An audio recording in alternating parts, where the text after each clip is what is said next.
Welcome to the Heartland Crime Stoppers Show. I'm your host, Chip Brown. Today we're going to be talking to you from the Polk County Sheriff's Office, and we're actually in the office of Sheriff Grady Judd. Grady, it's good to have you here on the show. It's my honor to be back with you today. Now, school has just started here in Polk County, and a big topic that everybody's interested about, of course, is the Guardian program and keeping the kids safe. Now, this is something that the Sheriff's Office has done with the SRD program, the Safe Schools, for many years, but now is expanded into the elementary schools, which was an area that was always kind of assumed safe. And finding out with the stuff that's going on recently, things have changed. Well, the world has changed. I can remember when I was in school and you were in school, we had guns at school. The kids did. We'd have our gun, our shotgun, in the trunk of the car, or a rod and reel in the trunk of the car, so that after school we could go hunting or fishing. No one thought a thing in the world about active shooters because we just didn't have them then. But we do now. It's a different world. It's a new world. As I've explained over and over, this is not something we want to do, but something we have to do. The most important people in our lives are our children and our grandchildren. Absolutely. And keeping them safe is important. And we need to do whatever we need to do. So let me take you back in time. We watch and evaluate and research all of these active shooters. The data that came forward to us as law enforcement officers was the active shooter comes onto the campus, does his evil deed in 2 to 5 minutes, and it's over. 2 to 5 minutes. The police response is plus 5 minutes. So the result is obvious. Law enforcement is never going to get to the campus or to your business before the active shooter arrives. And when we receive that 911 phone call, it's too late. The active shooter is arrived doing evil deeds and murdering people. So at the Sheriff's Office, my staff created the Sentinel Program at my request. And for about 2 years now, 2.5 years, we have offered, and Southeastern University took advantage of that, as well as Weber International, our Sentinel Program, where they went through a significant amount of training after they volunteered, went through a background check, a psychological, and extensive training, 132 hours with the Sentinel Program. And that training was 25% more than was required of a certified police officer in the state of Florida. And with the Sentinel Program, I made them qualify at 5 points greater than a certified police officer is required to. So we had this plan in place because we're visionaries at the Sheriff's Office, and we can see and learn by the mistakes and the horrible tragedies that occurred across the nation. So then we had the Marjorie Douglas Stoneman shooting, where those beautiful children, Coach Aaron Feist and others, lost their lives.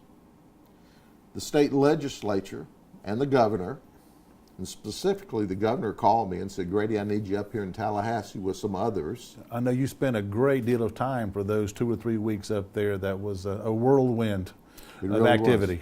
It was 3 weeks. The Speaker of the House said, "Grady, we need you up here because you have the only program in the state of Florida that provides for well-trained armed security other than law enforcement officers." So we went to Tallahassee, and in 3 weeks we passed 7026, Senate Bill 7026. Now I can tell you clearly and unequivocally, there's something in that law that everyone doesn't like. But when you look at it in its totality, that law protects children. So the legislators who voted for that law voted to protect children. The legislators that voted against that law voted not to protect children. Yeah. Obviously, it's not going to be perfect for everybody, but it addresses just so many of the needs, and it is a building block for it to just improve. And there'll be things, I'm sure, that will need to be adjusted or tweaked or added as people learn, it's like any other process. You know, as you've already said, you know, you learn from what has happened and you try to foresee the future. That's right, Chip. You're exactly right. Here's what we know. The Guardian program is not the safety program in and of itself. Here's what the law does. It gives us more opportunities through Baker Acts to seek and ensure people receive counseling. It breaks down silos and mandates communications between mental health people, school people, and law enforcement, and parents and family members. That seemed to be one of the biggest points in the investigation. I know you sat on that review board for the incident down in Broward. And there was just an obvious, looking at it from behind or from ahead, that had already happened, that there was communication that did not go between agencies or entities that should have. Absolutely. So when you put this together and you look at the entirety of the new legislation, it requires us to have several different layers of protection at the schools. What's important to understand, and what I would love for the community to understand, is we passed this law as a state to protect our children, and it will do that. It has done that already. Schools are safer in Polk County and around the state today, this school year, than they've ever been in the past. But let me explain why and how this works. Our goal is not to identify the active shooter when he arrives at the campus. The reality is there has to be education, there has to be training, there has to be target hardening, there has to be interventions. And our goal is to identify the active shooter long before they ever show up at a school campus, or for that matter, at your church or your business. So when you see something or hear something, you say something. Absolutely, yes. Take everybody at their word. So we're going to have these layers of security. Now, I want to brag on our school system. We have contracted with them to be the director of safe schools for several years. We already have many layers of security in place prior to this new law. So we're only enhancing what we've already done. But now, all of the systems are in place. All of the security is in place. All of the target hardening is in place. But the active shooter still manages to get onto the school campus. And that shooter, gun in hand, is walking down the hallway toward your child's classroom to murder your child and all of his or her colleagues. Do you want someone well trained with a firearm on a campus to protect your children? The obvious answer is yes. Obviously, I was yes. When everything else has failed, a good guy with a gun is the only hope of ever stopping a bad guy with a gun who's on a mission. So our mission is to keep the kids safe. There are those that have been nervous about that. Well, let you in for a secret. I'm nervous about it too. But I'm a lot more nervous when we don't have a well-trained armed person on the campus. I've heard the question, well, why don't we just put law enforcement officers, police officers or deputies on campus? That's an option. It's a very expensive option. In this county alone, between the police departments and the sheriff's office, if we were to have added the approximately 100 new law enforcement officers, it would have cost the school district about $12.5 million a year. It would have cost, if you added in charter schools, up to $16 million new taxpayer dollars. And people are never happy about having to pay extra taxes. People are never happy about paying extra taxes. Now, if they needed to, that would be all right. But what we suggested is we can accomplish the same thing and save the taxpayers money. I can equip and train approximately 32 guardians for what one school resource officer costs. And the reason you do that, you can use existing resources. So here's what the school board did, the public school board. They said, well, we really don't want the teachers in the classroom to have guns. And that was a misnomer to scare everybody. That was never the intent of the rule, but be that as it may. So they hired, with Safe Schools money, approximately 90 employees at the school board and said, Sheriff, will you make them guardians? Because under Florida law, the sheriff has to make them guardians. And I said, sure, I will. That cost the school district, and ultimately someplace along the line, the taxpayers, $3 million, plus it cost about $1 million to train. But keep in mind, that was a total of $4 million. $4 million is a whole lot less than $12.5 million. Absolutely. $4 million is a whole lot less than $16 million. Now, I could have done it for about $1 million instead of $12.5 million, or $1 million instead of $16 million. So at the end of the day, we saved the taxpayers a great deal of money. Now I hear, well, you know, guardians are, you know, those are civilians. Well, let me explain. Law enforcement officers, before they're well trained, are civilians. Military personnel, before they're well trained, are civilians. Guardians, before they were well trained, were civilians. But on day one, out of the police academy, your guardian has 25% more training in the discipline of firearms than your certified law enforcement officer. And by Florida law, has to show proficiency at 5 points higher than your certified law enforcement officer. You see, they took our Sentinel program, inculcated it into the state law, added 12 more hours, and changed the name for, they named the Guardian program the Coach Aaron Feist Guardian program, because Coach Feist ran in with no guns, no way to protect themselves. His only goal was to protect the children. A true hero. A true hero, an absolute true hero. So at the end of the day, our children are safer. And for those who are nervous about that, I would say take a deep breath, calm down. We've got well-trained people on the campus to protect your children. And I've been around in law enforcement for a while. I remember back in the day, the same group of naysayers told us we'll never have police officers on campus with guns either. Do you remember those days? I remember those, exactly, and truly. So, but if we went back today and tried to take those same police officers and deputies off campuses, they'd cut our head off, as they should, by the way. So our goal is safety and security, because your children can't learn if they're not safe and secure and comfortable.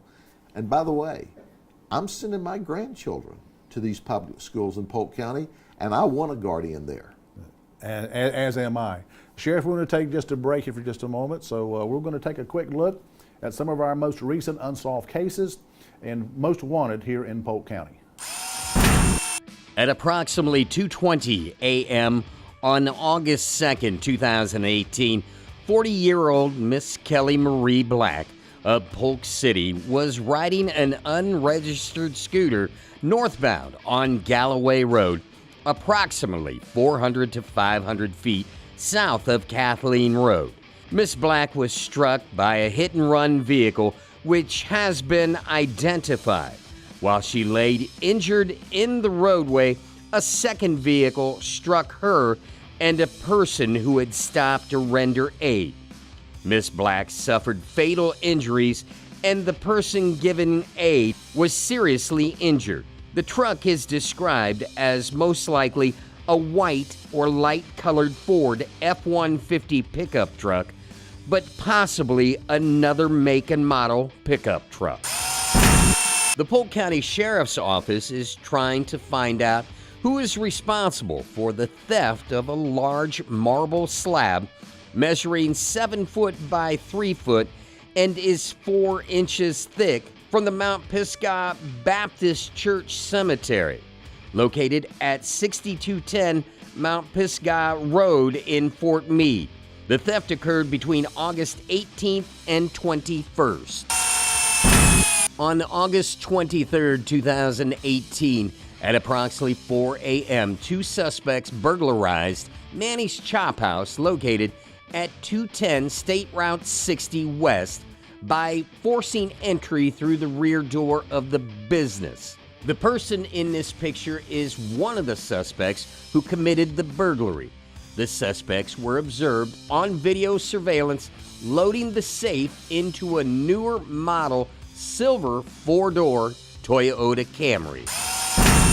On July 31st, 2018, the suspect pictured below fraudulently used a stolen credit card to purchase a $2,053.56 money order from the Publix located at 617 Highway 1792 West in Haines City. The suspect walked out of the store traveling in a westbound direction and was last seen wearing gray sweatpants, gray shoes, and a black hoodie over a white t-shirt. On Saturday, August 11th at around 1:50 in the afternoon, this suspect stole a cell phone from the Circle K store at 2425 Memorial Boulevard in Lakeland. An employee had been stocking shelves and accidentally left the phone on a nearby shelf. On August 9, 2018, at the Women and Youth Center thrift shop in Haines City, this female pictured below distracted the cashier by dropping her change on the ground behind the counter.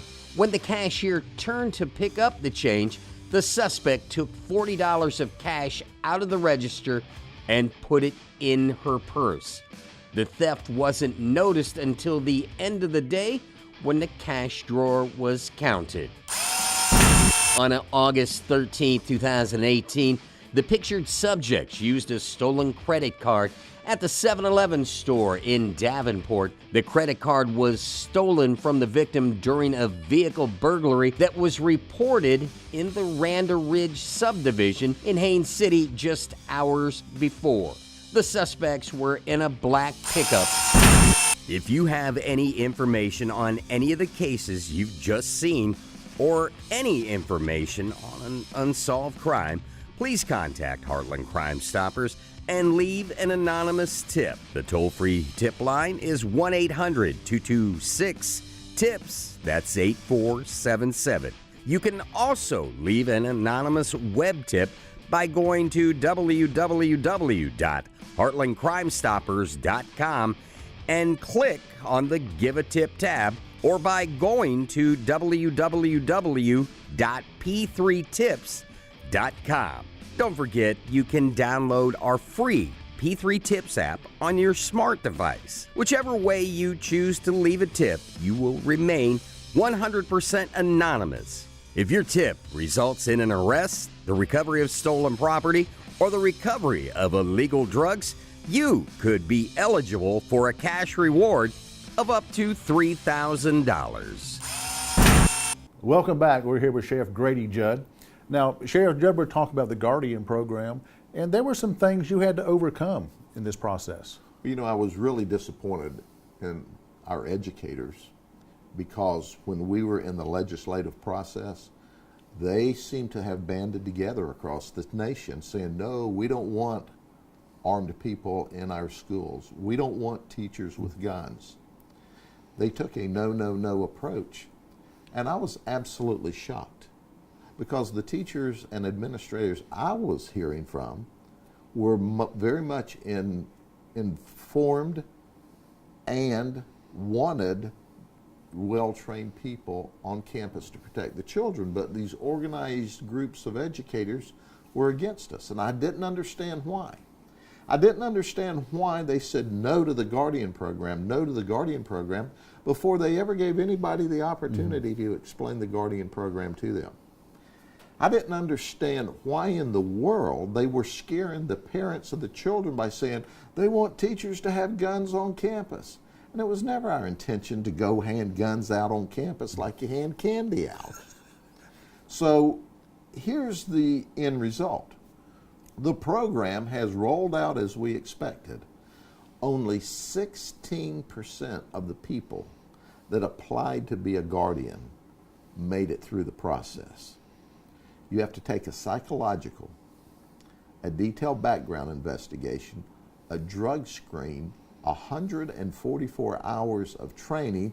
Then there is retraining every 3 months for their entire career as a guardian. So shame on those people in the organized groups in the school systems across the state of Florida that tried to scare the parents of the children into thinking that their children would be at greater risk as opposed to being safer. And thank you for our school board and Jackie Bird, our superintendent, who worked hand in glove with us at the sheriff's office and all of the police chiefs. We did this all together. And come August 13th, this last week, guess what? We had all of our schools covered. There's still districts and police departments and sheriff's offices wringing their hands. Yes, there is. About the sky is falling. How do we do this? Well, our school board voted 7-0 to support the Guardian program, the police departments and the sheriff's office in our programs, and the state law. The superintendent worked hand in glove with me because the superintendent and our school board recognized how important it is to keep the kids safe. And we at the sheriff's office, as well as the police chiefs and the police departments, understood the same thing. So why I'm very critical of people around the state running through the legislative hall screaming the sky is falling, and I go, well, what's your alternative? How are you going to keep the active shooter off the campus? How are you going to protect the children if the active shooter shows up and no one's there with a gun? They had no answers. They had no solutions. We have a solution. We have an answer, and it's the best one going right now. If somebody has a better one, let us know. But kudos to our school system here, to the men and women at the sheriff's office that worked very hard to get the training done, and the police chiefs and their staff also joined in with the training to help us. We all operate professionally here because you know what? Our sole function in life is to protect you, protect the community, most importantly, protect the children. I know that you put a lot of emphasis on retired military, retired police officers, and of course you had applications from across the board with over 600 applications for these positions. And I know some of the people that were hired, that I've worked with, that I've worked alongside with for years, and there are some really high-grade people that are very capable, ex-SWAT members, ex-school resource officers that just have the experience and training and confidence that they're going to do a good job is amazing. It really has worked well, and more importantly, I think that the relationship that you have with the school board, I think Polk County is very unusual in the fact that all of the agencies, all of the schools, the county commissioners, all the departments, you really talk to each other. You have built over the years a very cohesive organization that works together. You disagree sometimes, but you understand that that's the nature of the beast.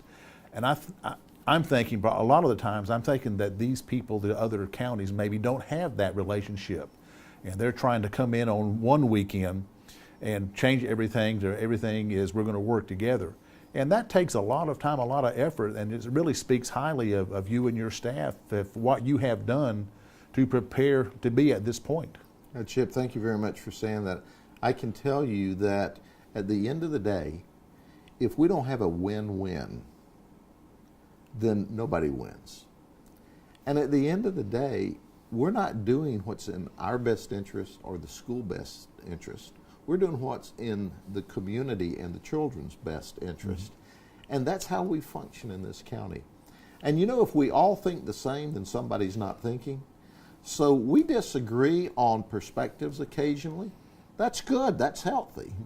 But I can tell you that when I work with my colleagues in the police departments, my colleagues in city government and county government, and we're making some very difficult decisions on a lot of different issues, that our number one goal is what's in the best interest of the people. And one of my first thoughts is, how do we save the taxpayers money in the process? This is a new world. It's a complicated world. While our crime rate's at historic lows, what we've noticed is our radical violent actions by a select few are up. So I'm happy that crime's at a 46-year low. I'm happy that our FBI certified uniform crime rate of burglaries, rapes, robberies, murders is 75% lower than it was in 1997. Which is amazing. Which is amazing. It's amazing, yes. But I also know that we have a radical few out here that would hurt us if they could. And that's why we're here, and we're trying to find them in advance. And that's why the community is so important to us. So if it's not a win for the community, and a win for the school board, and a win for us, and the win for the business community, then it's not a win. And make no mistake about it, when you go into a local business, that businessman or some of his employees probably has a gun there to protect himself and to protect you while you're in his business. When you go to church on Sunday, I know for a fact that there are people with concealed firearms in that church to protect themselves and the church while people are in their different houses of worship. So why wouldn't we want armed people on a school campus, the only place in the state of Florida prior to this law passing, the only place in the state of Florida where large groups of people could be gathered in one place and it was illegal to have a firearm, was at a school. And that's where we send our children. We gather them up in great big groups, and everybody knew there was not a firearm there to protect them, but there is now.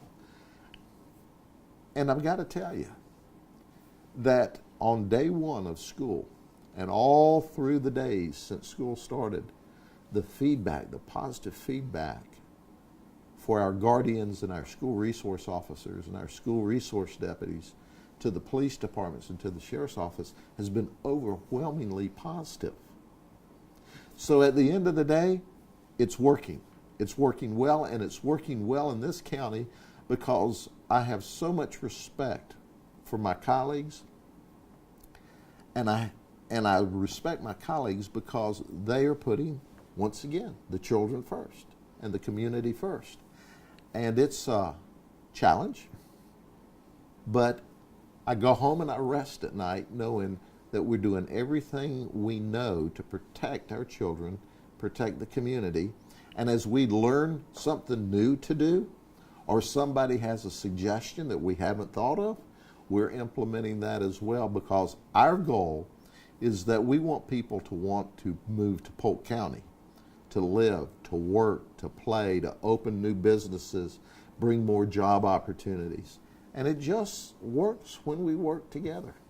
Absolutely.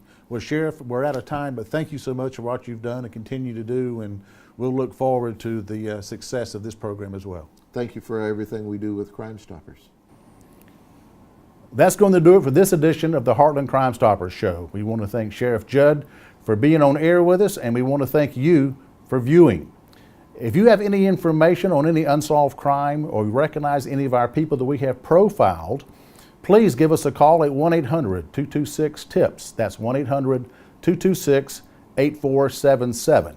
You can also reach us on the web at www.heartlandcrimestoppers.com or leave an anonymous web tip at www.p3tips.com.